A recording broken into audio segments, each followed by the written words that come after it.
Welcome to Keep Talking, a podcast by the Mental Health Foundation of Nova Scotia.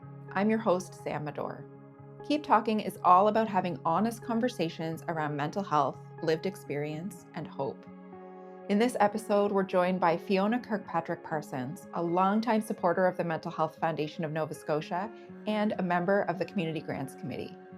Later in the episode, we'll continue the conversation with Foundation President and CEO Star Cunningham. I'm so glad you're here. Let's keep talking.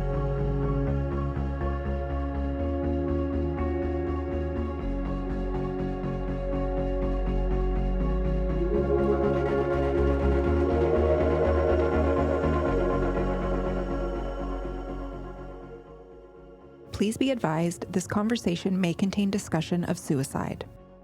I am sitting here with Fiona Kirkpatrick Parsons. Hi, Fiona. Hello, Sam.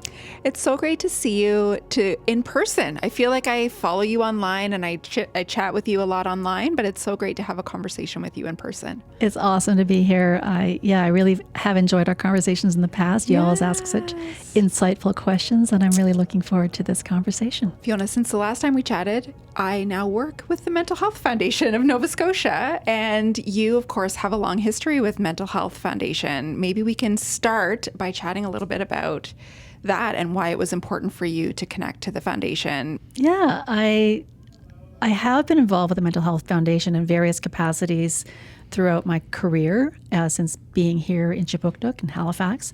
When I was working at a newspaper, I got our newspaper involved as a sponsor of various events, feeling like mental health touches all of us, and it was just really important to me that my organization support the Mental Health Foundation of Nova Scotia.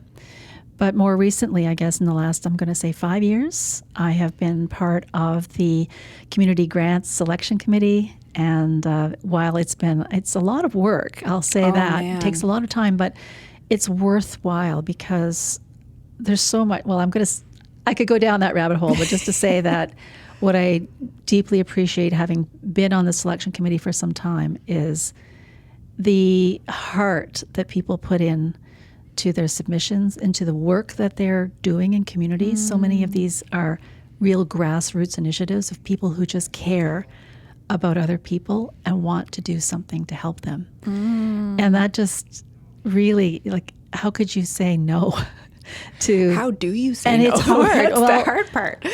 Fortunately, we have a great committee, and Yes. everybody brings a different level of expertise. I've never pretended to have mental health expertise other than some personal experience and an interest in this area, and I've been involved in the community in various capacities over the years. So as a First Nations person, mental health is very close to my heart, as mental illness and mental health have been a focus in my life for many, many years. It's impacted my family, both my extended family and my immediate family, and so this is something that I thought, well, I can bring a perspective to this committee when I was invited to join. So the committee does contribute, each with its, our own perspectives. We score the applications separately, then we all come together and we can see, where things sit. But it is a very hard decision to make when we have to say no to anybody, because there's only so much funding to go around. Right. And you want to make sure you make the best choices in order to serve the communities that we're serving, in the most effective way possible, with best use of funds, because these are donors' funds, and we want to make sure that we're stewarding those funds in a responsible way. Absolutely. It is definitely a difficult job. I've had that role on other committees before, and it's difficult to make those decisions. Yeah, There's and you no want to question. support everything, because, almost all of these applications come from a place of deep caring, but it's been so gratifying because you see the initiatives that do get funded, and you watch these organizations and initiatives flourish, and people are actually benefiting from them. So there's a tangible, That's right. cause and effect, if you will. And I do appreciate that. And I just have seen the work of the Mental Health Foundation of Nova Scotia up close, and I admire it. And I know that the people who work here and the organizations that we serve are worthwhile in every respect. And even and I've learned this just from working with the Mental Health Foundation just since June, is just knowing all of these programs that are happening in Nova Scotia, like I didn't realize how many, causes or how many organizations or programs really saw the value in mental health and wellness. Yeah, and it brings to mind that I wonder what we did before we started, collectively addressing all these gaps that existed. And thank goodness for these individuals and organizations stepping up to close those gaps. So in my mind, if you're struggling, if you or someone is struggling, there's likely an initiative, an organization, a group that can help you. I hear a lot of distress, and we've experienced challenges in my own family about accessing mental health services. But sometimes you have to look outside that box, right? Yeah. And really look at what does the community have to offer. And there's oftentimes it's a phone call away or a Google away, if you will. Yeah. You can find it. Yeah. So I'm really proud of the work that this organization does, and I'm proud to be part of it. Yeah, that's so great. Well, and I don't know where you find the time, Fiona, to be part of this committee. You do. I don't want to put words in your mouth, but I feel like community and giving back is definitely, very important to you. And so how do you divide that time? So obviously, you don't want to burn yourself out in the process. How do you decide, I'm going to support Mental Health Foundation, but there's also all kinds of other organizations and support that you give. Yeah. How do you divide that or decide what's most important?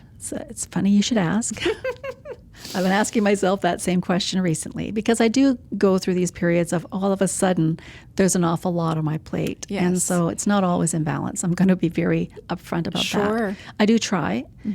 I am finding it a little easier to say no or not yet. I just did that this morning. Okay. I had a not yet email that I had to send because I was invited to join another board of directors, and I really appreciate and I feel honored when someone wants to include me.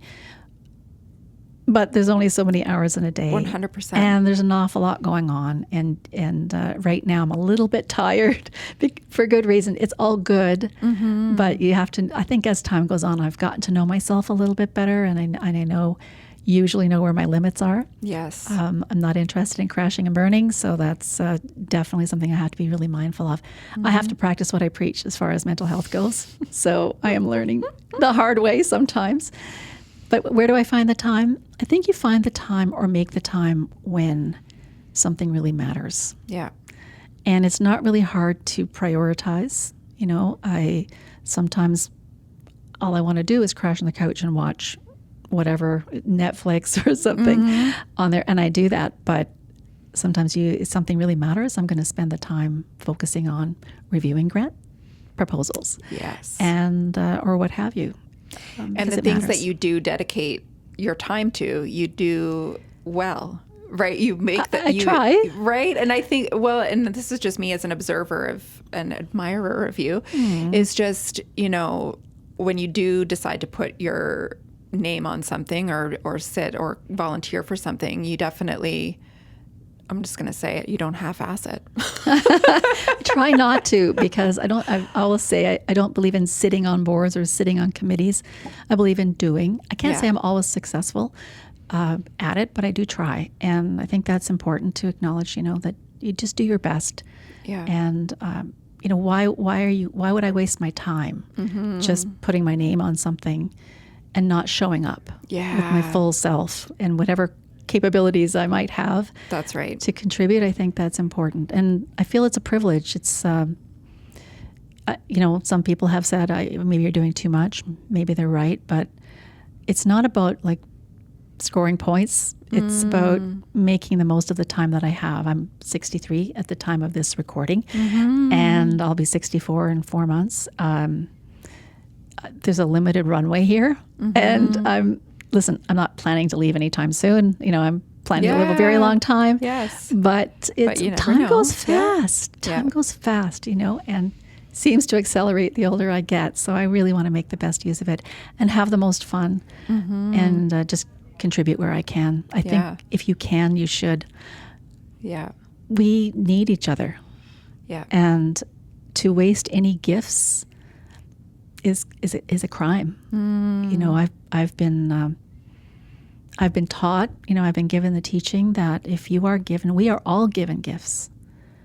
Whatever your belief system, God, creator, another entity, but we are given gifts from somewhere. And it is our job to, number one, accept those gifts, and number two, to share those gifts. I love that. So whatever you have, you must accept. Whatever you're offered, you must accept and share it. So that's amazing. I really love that. And how do you identify what those gifts are? Who, you know what I mean? It's probably going to be different for everybody. Yeah. It's a process. Some people are born knowing.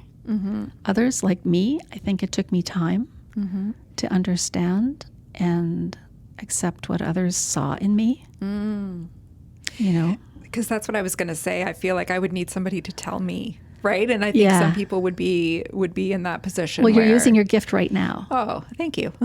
That wasn't a hint for you to tell me. No, but you are giving others a platform and drawing out the best in them. So that's a great gift. Oh, I love that. Thank you for that. You're welcome. And you have shared in the past that you were late in finding your connection to your culture. Sort of. Or maybe I don't want to put words in your mouth. Yeah, no, I think that's fair to say. I don't say it's so much about connection. Okay. I've always known who I am. So for the listener, I am Woodland Cree with Scottish heritage on my dad's side. So I was born in my home community of Lac La Ronge First Nation, Treaty 6 territory, way up in northern Saskatchewan. I'm born in the bush. And but I lived in Scotland as a child. So we moved when I was a baby, and we moved back to Canada. I lived all over Manitoba. I lived in remote communities. I always knew that my mom was Indigenous and that I carried a lot of the cultural markings of that. You know, my mom made sure that I wore my little moose hide beaded jacket when I was in Scotland as a toddler. You know, like I always had this sense of I walked in two worlds my whole life. Right. As far as my growth professionally, it never really factored in. I mean, I didn't really hide it, but I didn't really promote it either. It just felt it was just part of me. Right. However, at a point, now maybe this is what you're getting at, is when I started working at a large professional services firm, and most of my career was in marketing and communications. It had that thread through it: public relations, media relations, all of that. But at one point, and it was very shortly, a couple of weeks after the Truth and Reconciliation Commission of Canada released its 94 calls to action and its final report in December 2015, I started this new job, and it was marketing and communications. But this report stuck with me. And why was because I am the granddaughter of a residential school survivor, a daughter of an Indian Day School survivor, and I, too, attended 2 Indian Day schools in Manitoba in the late 60s and early 1970s. And so this was really important to me. And I started to really dive in and understand what the Truth and Reconciliation Commission was trying to tell Canadians. And I tried to figure out what could I do in the context of me working in a large organization. How could I raise awareness and hopefully inspire my employer to do more? And so there's a call to action, number 92, that calls upon corporate Canada to do something. Yeah. And that is, hire Indigenous peoples, educate themselves in their organization about the true shared history of Indigenous and non-Indigenous peoples in Canada, and purchase from Indigenous businesses, et cetera, et cetera. And so I started to do that work. And as I started to do that work, I really realized that that's why I'm here. My whole career, all that training I received in every job that I've ever done has put me, has given me this platform that I had to embrace and accept, because I kept getting asked, okay, Fiona, this is great. What do we do now? I'm like, I guess, I don't know. Let's figure it out. And so it kind of grew from there. And so I've been really doing this work in kind of reconciliation work throughout corporate Canada, all across the country, more exclusively for the last 6 years. So you could say I did come into it late career-wise. I did receive my Cree spirit name about 30 years ago. So I was in my 30s. Yeah. And so that's something, I guess, that came a little later, but Yep. but not all Cree people have one. I was really gifted that name in another community, an Ojibwe community called Peguis First Nation in Manitoba, where an elder, they held a ceremony, and I was given my name there. So I guess I really leaned in more in my 30s, and that was partly a product of my being kind of in a place where my traditions were more apparent. I moved a lot. I haven't added that part. I moved a lot as a kid. I lived in the Northwest Territories. I've lived in all over Manitoba. I lived in Alberta, and I lived in Halifax, Jabukduk for the last 26 years or so. And so I wasn't really close to my community other than when I visited or went on vacation to go back home. And so, yeah, it took me a while, but I've always known who I am. Yeah, thanks to my mom. What I love about what you're saying, Fiona, I just see the passion that's coming out in you. And that's something that I think is so important. And I think what you have done at the root of all of the things, the work that you've done with corporate, education and things like that, is your authenticity comes out. And I think that's what people connect with.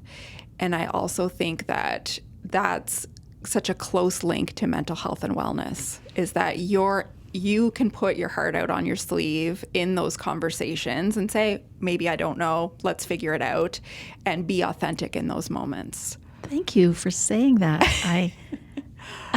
You just connected a lot of dots for me when you pointed that out. I think that is true. I think there is a liberation that comes, your spirit grows lighter and your mind gets more clear the closer to yourself you become, right? Yeah. And to acknowledge and appreciate who you are as a human being is the greatest gift. And what you are gifted and are here to do. Yeah. I think we all wonder why we're here. Why am I here? What's the purpose? And for each of us, it's different, but there is a reason you're here. And I'm really, really glad that I found out at least one of the reasons I'm here. Right. Is to do the work that I do. I'm not saying I'm the best at it. I'm not saying I'm the one, but it is something that I've been gifted, and that I'm really grateful to have the opportunity to serve in a way that seems to be meaningful for others, and it feels good. Like it's like, like you said, there's a lightness that comes with that, even though the work that I do sometimes can be really heavy. Yes, and that's what I was going to ask as well. Is when we're thinking from a mental health lens, what are you hearing? I mean, you're having these heavy conversations with folks. You're talking about, heavy topics and traumas and all kinds of things. How do you see mental health kind of woven into those conversations? Well, that's a very complicated question. It's a loaded question. Really loaded, but it's really, really thoughtful. I think that's a great question. I always try to think in terms of balance. So with every difficulty, there is something to learn. And so what keeps me kind of grounded, even though that wasn't quite the question, but I'll get there. What keeps me grounded is that, okay, this is something difficult right now. What is the gift? What is the learning from this in that moment? Now, that doesn't come easily. That didn't always come easily to me. That's something that I've trained myself to do. It's a daily discipline, and I can't say I'm always perfect at it. So I think, how does mental health play into it? I think you just have to look after yourself in whatever way that serves you. For me, it is being in the company of others who get it. That helps. For me, it's a good smudge. Yes. Get some sage out and sit in my quiet space in my office and just smudge myself and think, ask for help, ask for strength, and also be grateful. Like every time I smudge, if I'm asking for something, I'm also expressing gratitude. And honestly, that shifts everything. There is literally always something to be grateful for. I know that sounds very Pollyanna, very look at the bright side, but It's true though. and I'm very glad that I have the ability to make that choice. Not everybody does. Especially if you're not in a good place mentally, it's hard. But I think it should be assuring that there is always hope. There is always a gift in whatever is happening. So at least that's been my experience. Yeah, that's beautiful. And you said it perfectly when you said it's difficult to see that all the time when, when you're having moments of, if you're in it, I call it, if you're in your mental illness. Right. Yeah. What would a tip be from you, Fiona, for when you are in those moments and it is harder to find the joy or to find gratitude? What would be a trick or a tip that you might offer someone? This is going to sound really unexciting. Oh, I love it. I love it already. Breathe. Oh, yeah. Right. Like sometimes somebody just needs to say it to you, right? Or you just remind yourself, stop for a second and breathe. Use whatever technique you have at your disposal. Breathe. That's and so know important. That everything is temporary. Everything. Every sad moment, every happy moment, everything is temporary. Now, that might depress some people, just the thought of it, but it should comfort you. Everything will pass. As they say, this too shall pass. It will. And so just know. And also trust yourself. Yeah. You have everything you need to deal with whatever's happening. Yeah. Everything. You have been given the gifts you don't even know yet. Maybe you just haven't taken the time to notice, but you have everything you need inside you. Even if you were the only one alive in this world, you have everything you need, and you're going to be okay. Oh, man. I'm going to play that on repeat after we record this episode. Like, it's true. I love that. And I don't know if you noticed when you said just breathe, I actually did. And how do you feel when you breathe? So much better. And like, because I feel like I was also like, we're excited to be here. Holding your breath a little bit, right? Sure. And you're right. Sometimes you just need that person to, this is why we're doing this. It's called Keep Talking, right? And if we talk about it, we have the opportunity to say, just breathe, just take a beat. And it's just those little reminders that you need. Yeah. And you don't often get them unless you say them out loud. Yeah. And also know that you're not alone. Yeah. Sometimes we feel that we're alone, and that's why the Mental Health Foundation of Nova Scotia is here, is to support organizations that help you feel like you're not alone and you've got access to the help that you need. And it's never too late, and there's no shame. Reach out and get help. Like, really, it's the strongest people I know are the ones who ask for help. Oh, man. This was such a great conversation, Fiona, and that's a really special spot to end it on. Thank you so, so much for doing this. I really appreciate it. Thank you so much, and keep sharing your gifts, Sam. Thank you. We are continuing the conversation with Star Cunningham. Hey, Star. Hi, Sam. How's it going? It's going well. How about you? Good. Just had a really great chat with Fiona Kirkpatrick Parsons. And I just love Fiona. I feel like this is like me being a broken record talking about the guests we've had. I just love Fiona. She's just such a kind, thoughtful woman. Passionate. Driven, committed to her cause, to many, many, many causes. A woman who really does the work of dozens. She really does. And I feel, so her connection to the Mental Health Foundation is through the Grants Committee, and she talked a little bit about that. Tell us maybe what that looks like for somebody who doesn't know what it means to be on the Grants Committee for the Mental Health Foundation. Well, it means you're in for the most rewarding experience of your life. The best volunteer situation you can imagine.